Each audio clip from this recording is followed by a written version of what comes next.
I'm not going to waste your time. I'm going to get right into the point of this video, why you clicked on this video, which is why you get stopped out early. Identifying the issue, what is actually causing you to get stopped out early on trades. Maybe you enter a trade, you get stopped out, and shortly after that trade hits your stop loss, it ends up running to TP like almost immediately or a few minutes after. And you're like, damn, what the hell? So that's happened to a lot of people. Actually, pretty much almost everybody has experienced that before. I've experienced that multiple times. And I'm going to show you guys in this quick little video, just a few minutes. Make sure you stick until the end, how I fix it, doing one simple fix, one simple confluence that I added to the model that I trade only every single day. Now, I only trade this model, and thanks to the members for bringing it up to me, and now I actually use it every single day.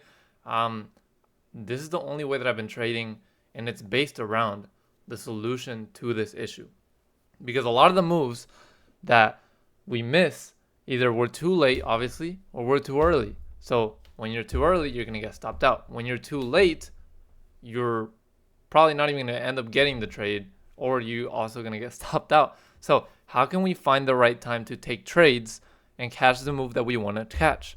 So most people enter before the market actually shows you that it wants to go in your direction. So let's go ahead and check today's price action, for example, or any price action in general, right? So let's say market's falling and we want to catch a long move, right? So how can I give myself an edge over the market? And by the way, we have an edge because we back tested this for multiple years, and that's exactly why I trade this confluence. How can we get an edge in the market? Let's say we're looking for a long setup. The market's currently falling. We don't want to end up catching a falling knife. We don't want, or lower the chances of catching a falling knife and end up getting completely destroyed. How can we lower the chances of that happening and give us an edge over our position in the market? So what I do is compare NQ and ES. Most of you guys have probably heard of SMT divergence, but hold on. The way that I use it is literally the only way I'm going to take a trade is if we have an SMT divergence on the hourly time frame. Okay, so every single day I'm waiting for an SMT on the higher time frame being 4 hour, 1 hour, whatever, 1 hour primarily, and I'm looking for a divergence, meaning NQ's taking out a low or a high that ES hasn't, or vice versa, right? So let me see, for example, let's get an example of,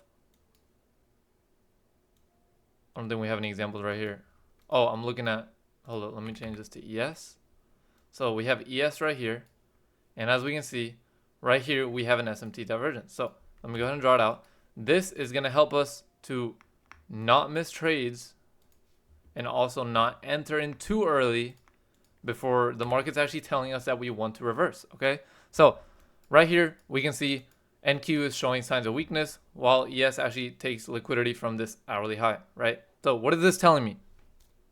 After backtesting data, you can read the definition of it if you want, but nothing actually matters until you backtest it yourself and understand how it works. After multiple years of me and my team backtesting a model that's based around this confluence and this idea, it is definitely a win rate booster by using this, okay? So this confluence is definitely a win rate booster. When you wait for the market to tell you that it's possibly ready to reverse, you're going to have a better edge on the market than just getting in a trade in the middle of a move.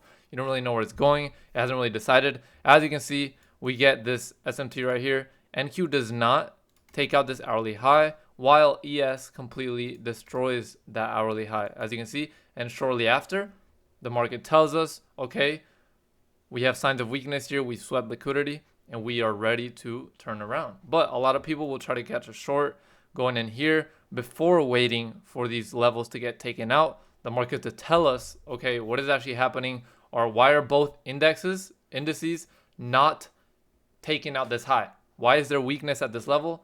Well, let's use that to our advantage. So I'm taking this weakness, NQ's not taking out this high, and then going down to the lower time frames to confirm my entry with other confluences to make sure that I do want to enter this trade, and it's a higher probability that the market also wants to go in the direction that I want to take it to. So for example, let's say even though you expect the market to take out these lows down here again for whatever reason, but you're looking for a short in this area. Why not wait for the market to take out major liquidity levels? Because if the market is going to continue moving upwards in an upwards trend, we know that higher highs are going to be made and higher lows are going to be made if we're going to continue bullish structure. But if we're going to not, then we're going to fail to respect bullish structure, which is what we've done right here. NQ fails to put in a new high, which is what is supposed to happen when we're following bullish structure and going to continue making higher highs. We're going to make higher highs. NQ is not making a higher high here, while ES did. So this is a sign that, okay, there is some weakness here. If both of them had broken above and we just swept liquidity, I don't take that with as much. I literally just don't trade that. I need a divergence between the two to show weakness at this spot for me to then confirm on the lower time frames that we are possibly going to move down and continue pushing to the direction that I actually wanted the market to go. But yeah, that's pretty much it for this video. Fairly short video. I haven't done one of these videos in a little while, so I'm sorry if I didn't explain everything as fully and thoroughly. But basically, to sum it all up, stop trying to enter trades early. Wait for confirmation. Wait for your model. Backtest your model for multiple years. Make sure it's something you understand, you have confidence in, so you don't hesitate to take trades when you're getting in them. Okay? I've only done near $20,000 in payouts, but I have done nearly $20,000 in payouts while still being in college, and this is what I'm trading, okay? And I'm trying to give you guys whatever I know, put it on to you guys, so you guys can understand exactly how I trade. I actually just got off of a 2-week win streak trading a model based around this concept, and now I'm on a loss streak right now. But thanks to my back test, I know the loss streaks are common and the win streaks are also common, so it is what it is. At the end of the day, every year that we back tested using this confluence has been profitable. It obviously depends how you do it exactly, but this is definitely something to take a look at. Add it to your model, possibly back test it, see how it works for you, and build it into your system. And it might be the thing that changes you from losing trades to possibly becoming more profitable than ever. If you guys enjoyed this video, make sure you guys drop a like, subscribe, help me hit 1,500 subs, and I'll see you guys in the next video. Peace.